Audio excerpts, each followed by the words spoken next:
मुख्यमंत्री जी आए और जगह तक पहुंच भी नहीं पाए। कटान स्थल तक मुख्यमंत्री जी नहीं गए, वो सिर्फ आए अपना फोटो खिंचवाने के लिए।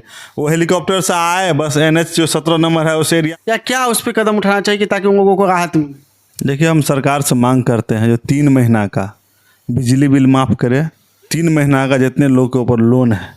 नमस्कार, मैं अनिल और आप देख रहे हैं BTV बिहार। जी हाँ, दरभंगा में कोसी की बांध टूटने से दरभंगा की कोसी एरिया का जीवन लोगों के जीवन जो है काफ़ी अफरा तफरी मच गया। वहाँ के लोग जो है अपने जीवन के लिए नाहित है। वहाँ के रहने के लिए लोगों के रहने के लिए नहीं घर बचा, ना उसकी आशियाना बची, ना कुछ बच पाया है। लोग अपना जीवन जो है सड़क पे गुजार रहे हैं और कोसी के बांध टूटने से वहाँ पे जो है गांव का गांव जलमग्न हो चुका। कई सारे लोगों की जान भी गंवानी पड़ी है और वहाँ के लोग जो है पूर्ण रूप से अस्त व्यस्त हो चुके हैं।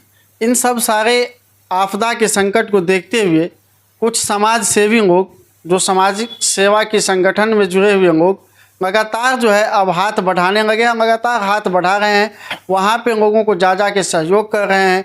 सूखा आहार हो या जो भी सुविधा हो जिससे लोगों का कुछ दिन का भरण पोषण हो सके, उसमें प्रयास लगातार लोग कर रहे हैं। उसमें एक राजद के युवा नेता और दरभंगा के जिला महासचिव प्रवीण यादव जी का भी एक अहम रोल रहा है, जो आज हमारे साथ हैं। इनसे बात करेंगे। सरकार के द्वारा जो कुछ भी मुहिम चलाया गया है, कुछ मुआवजा की बात की गई है, उन सब पे भी चर्चा प्रवीण जी से करेंगे। और उस क्षेत्र का जो लोगों का जो जीवन अभी पिछले 10 साल बैक चल गया है, जो 10 साल आगे बढ़ता, जो विकास के कगार पे 10 साल आगे बढ़ते, वो 10 साल 15 साल पीछे चल गया है बाढ़ के आने से। इन सब सारे मुद्दा पे चर्चा करेंगे प्रवीण जी से। तो आइए बात करते हैं। सबसे पहले तो सर स्वागत है आप। बहुत बहुत धन्यवाद अनिल जी। सबसे पहले हम आपके चैनल BTV बिहार को और सुधीर जी को धन्यवाद देना चाहते हैं कि लगातार आप लोग इस आपदा के समय में हम कई दिन आप हमसे टकराए भी हैं, आप लगातार क्षेत्र में आप लोग रिपोर्टिंग कर रहे हैं और लोगों की समस्या जनमानस पे लाने का काम कर रहे हैं। आपको बहुत बहुत धन्यवाद BTV बिहार को। सर, जब से वहाँ पे भुवोंग में बांध टूटा है, जमालपुर और किरतपुर के बीच में, वहाँ पे बांध टूटने से लोगों का जीवन पूर्ण रूप से अस्त व्यस्त हो चुका है। और हम लोग भी देखें कि लगातार आप उस क्षेत्र से जुड़े हुए हैं। क्या लगता है उस लोगों का जीवन, वहाँ के जो लोग हैं उसका जीवन देखा जाए तो लगभग 10-15 साल पीछे चल गया। वहाँ के लोगों को क्या करना चाहिए आप लोगों की तरफ से या सरकार की तरफ से, जो उसका जीवन फिर आगे की ओर बढ़े और विकास की ओर बढ़े? देखिए, हम लोग से जो बन पा रहा है हम लोग मदद कर रहे हैं। पहले सरकार को इस पे सोचना चाहिए। कोई आदमी, मान लीजिए कोई समाज सेवी या कोई पॉलिटिकल लोग हैं, अब भूगोल का लीजिए, भूगोल में बांध टूट गया है। अब एक आदमी का वहाँ पे 11 कोठली का मकान था, आरा मिल था, सारा कुछ बह गया। किन्हीं का बाइक 4-4 बाइक बह गया, 2-2 बाइक बह गया। तो उसका मुआवजा सरकार 7,000 का घोषणा कर रही है। 7,000 से क्या होने वाला है? अब आप ही बताइए। आजकल सब लोग के पास लोन है, सबको लोन भरना पड़ता है और सरकार दे रही है 7,000 रुपये। क्या होगा 7,000 रुपये से? और स्वास्थ्य का भी बुरा हाल है। सब कुछ वहाँ पे सरकार कहीं कुछ देख नहीं रहे। आप देखिए, मुख्यमंत्री जी उस दिन आए थे, अच्छा खाना परोसा गया, उसके बाद फिर वही दाल में पूरा हल्दी हिल रहा है, चावल ऐसे ही रह रहा है। तो सरकार कहीं ना कहीं इसमें विफल है। और बांध टूटने में भी वहाँ आप जाइएगा, रिपोर्टिंग के लोग कहता है जो सरकार इसमें विफल रही है और सरकार का मंशा थी जो बांध टूटे। अगर सरकार एक्टिव रहती तो बांध नहीं टूटता वहाँ पे। तो सर, क्या करना चाहिए सरकार के द्वारा जो वहाँ के लोगों को अच्छी सुविधा मिल पाए और उसका जीवन जो है कि सुख में या सही से सही ट्रैक पे आ पाएगा? क्या क्या करना चाहिए सरकार को? क्योंकि अभी आपने बताया 7,000 रुपया, 7,000 रुपया सही बात है कि 7,000 से उसका जीवन यापन नहीं हो पाएगी। तो किस तरह के कदम उठाना चाहिए कि वहाँ के लोगों का जीवन सुख में हो पाए? देखिए, हम तो अभी सरकार से यही मांग करेंगे कि जहाँ पे ज़्यादा नुकसान हुआ है, भूगोल में आपको उस जमालपुर में तेतरी तरवारा सब का जो एरिया है, आपको जगसों का एरिया है, इस सब में आपको चिन्हित करना चाहिए सरकार को जो किनका क्या नुकसान हुआ है। उस आधार पे सरकार मदद, जैसे कुछ लोगों का मान लीजिए पूरा घर बह गया, मवेशी बह गया, बाइक बह गया, वो सिर्फ अपना शरीर लेकर अभी बांध पे है। तो उन लोगों को चिन्हित करके उनको अच्छे से उनको मकान जिस मद से हो एक मकान बनवाया जाए, खाने पीने का राशन, कपड़ा लत्ता पर्याप्त दिया जाए। मान लीजिए लोग मदद कर रहे हैं तो क्षणिक मदद से क्या होने वाला है? तो सरकार को इस पर ऐसे लोगों को चिन्हित करके जिनको जिस तरह का नुकसान हुआ है उस तरह का भरपाई करे, क्योंकि सरकार के पास खजाना है, सरकार बहुत कुछ कर सकती है। सर, लेकिन देखा जाए तो वो एरिया में जो लगभग जो लोग हैं लगभग परिवार जो है गरीब परिवार है, क्योंकि वहाँ के लोग रोजी रोटी के लिए भी लालायित रहते हैं। देखते हैं कि वहाँ क्योंकि बेरोजगारी चरम सीमा पे, क्योंकि सुदूर इलाका है, वहाँ पे वो सुविधा शुरू से भी नहीं है और अभी भी नहीं है, और ये आपदा आने से और लोग बैक चल गया है, और उसको बहुत सारा फाउंडेशन भी है। देख लीजिए तो कई सारे लोग लोन पे अपना जीवन यापन करता है, बैंक ऋण या बहुत तरह के ऋण लेके अपना जीवन यापन करते हैं, बिजली बिल तरह तरह की चीज़, ये सब भी उनके ऊपर फाउंडेशन है और उसका घर भी नहीं रहा। सरकार को इसके लिए क्या कदम उठाना चाहिए? इसको छूट करना चाहिए या क्या उस पर कदम उठाना चाहिए कि ताकि उन लोगों को राहत मिले?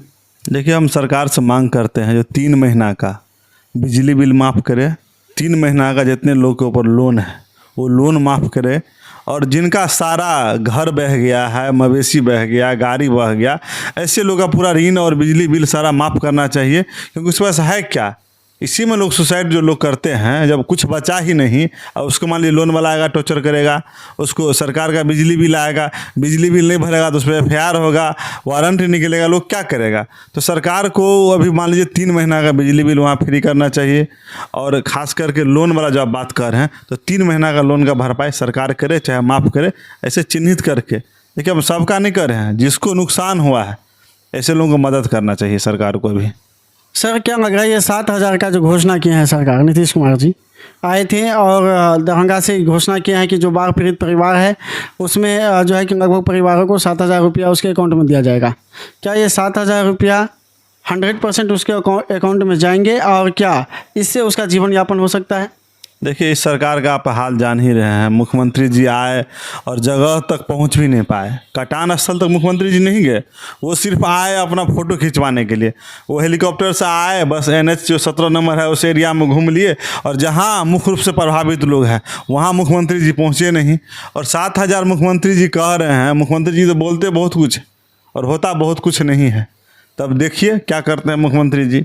तो हम तो कहेंगे मुख्यमंत्री जी आप वहाँ जाते, लोगों का क्या समस्या है सही रूप से आप देखते अपने आँखों से, तब ना।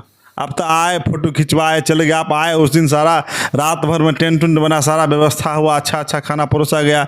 उसके बाद क्या हाल हुआ, उसके पहले क्या हाल था, आप जाइएगा अभी पूछिएगा जिनको उस दिन खाना में प्लेट में चावल दाल सब्जी 2-3 रंग का आइटम सब था, उनसे पूछिएगा अब उनको क्या मिल रहा है सरकार की ओर से, एक दिन पहले तक क्या मिल रहा था।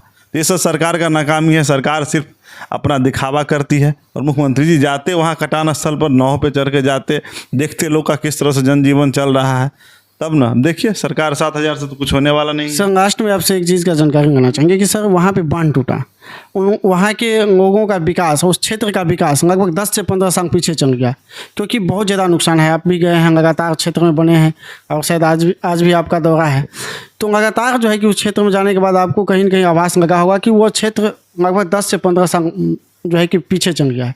तो उस क्षेत्र को विकास करने के लिए बिहार सरकार से आपको क्या मांग होना चाहिए? एक विशेष पैकेज होना चाहिए कि उस क्षेत्र को विकास हो, या क्या मांग होना चाहिए जो उस क्षेत्र को 10 साल जो पीछे गया है वो भी हम लोगों के रेशियो में विकास हो जाए? देखिए, जिस दिन बांध टूटा है उस दिन हम रात में उस एरिया में थे, और जब बांध टूटा है उस टाइम भी हम लोग उसी एरिया में थे, वहाँ से हम लोग तभी निकल गए थे। तो देखिए, सरकार को खास करके किरतपुर प्रखंड और गोरावरम प्रखंड का कुछ पार्ट और कुशेश्वर स्थान भी आपको प्रभावित है, इस एरिया के लिए एक विशेष पैकेज बिहार सरकार को, केंद्र सरकार को देना चाहिए, और उसमें चिन्हित करके जिसका जिस तरह का नुकसान हुआ है पूरा भरपाई करना चाहिए। तो लोग कहाँ से जाएगा जिसका अब कुछ बचा ही नहीं है। आप सही बता रहे हैं, एक ही विधानसभा है, एक ही ज़िला है, वो लोग 20 साल पीछे चले गए, हम लोग 20 साल आगे रहेंगे, तो कोई ये अच्छा नहीं लगता है ना। सरकार को इस पर चिन्हित करके विशेष पैकेज दे करके कोसी प्रभावित क्षेत्र को खास करके जो कोसी का एरिया है, ऐसे लोग को विशेष पैकेज देकर उसका भरपाई सरकार को करना चाहिए। सर कोसी बांध लगातार टूटते रहा है, उस बांध को लेकर क्या कहना चाहिए? देखिए, उसमें जो टूटा है वो सरकार का नाकामी है, क्योंकि नेपाल से जो पानी छोड़ा गया पहले अल्टीमेट दे दिया था, इतना पानी छोड़ा गया है। लेकिन आप देखिएगा तो जगह जगह लोग का जो कहना है, जो हम लोग भी थे, सरकार भी प्रयास की है, लेकिन जो लोग वहाँ पे देखे हैं तो लास्ट में प्रशासन की ओर से बोरा वोरा देना बंद कर दिया गया।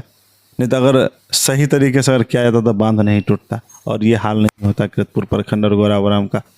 सरकार का भी नाकामी है इसमें। पानी छोड़ा गया, 1 सप्ताह पहले से अल्टीमेट दे दिया गया था और प्रशासन की ओर से कोई तैयारी नहीं था। क्या स्टेप उठाना चाहिए सर कि जो अब आगे चल के इस तरह की आपदा ना आ सके उस क्षेत्र के लोगों तो बांध टूट गया है, पहले तो वहाँ के जो लोग फंसे हुए हैं उनको मुआवजा दिया जाए, उनका जीवन फिर से कैसे स्थिर हो जाए उस पर काम किया जाए, और सरकार को वहाँ के लिए विशेष पैकेज देना हम लोग मांग करते हैं, विशेष पैकेज दिया जाए। जी, तो आप सुन रहे थे आरजेडी के जिला महासचिव प्रवीण यादव जी का। इनका कहना है कि जो सरकार एक विशेष पैकेज दे, जिससे जो है कि वहाँ के लोगों का जीवन या वहाँ की विकास जो है पिछले 10 साल पीछे चल गया है, अगर उसको विशेष पैकेज मिलती है तो वो हम लोगों की रेशियो में आ सकता है और वहाँ के विकास जो है जो लगातार जोर शोर से हो सकता है। ये सरकार से लगातार मांग कर रहे हैं और ये भी मांग किए हैं कि वहाँ के लोगों का जीवन काफ़ी अस्त व्यस्त हो चुका है। वहाँ के लोगों के रहने के लिए न घर बचा, न आशियाना बची, न कोई ठिकाना बचा। वो लोग जो है कि अभी सड़क पर रह रहे हैं।